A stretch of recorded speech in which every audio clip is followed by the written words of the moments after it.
இது சௌமியா அன்புமணி அவர்களோடது. அது இந்த மேகதாட்டுக்கு போகணுமா வேண்டாமான்ற இடத்தில் எல்லா சோசியல் மீடியாவும் அவங்கள நோக்கிய அவங்க பர்ஃபார்மன்ஸ் எப்படி இல்ல, one of the best performing legislators in this assembly. ஓ அப்படியா? One of the best. Premalatha Vijayakanth அவர்களும் நல்லா பேசுறாங்க. பட் சௌமியா அன்புமணி அவர்களுக்கு அந்த இயல்பாகவே அவர் ஒரு அரசியல் குடும்பத்திலிருந்து வந்தவர்.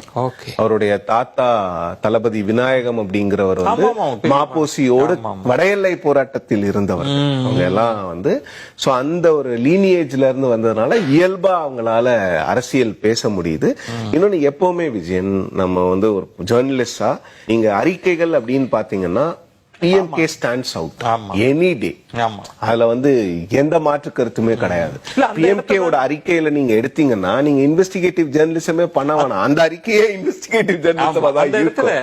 திருமிகு சௌமியா அன்புமணி அந்த பாட்டில வச்சுட்டு நம்மளோட ஒரே கொஸ்டின் இதுதான். எதிரில என்ன ரியாக்ஷன் இருந்தது? அவங்க ரொம்ப இதா சைலன்ஸ் தானா? இதேதான் பத்திரிகையாளர்கள் நாங்களும் கேட்டோம்.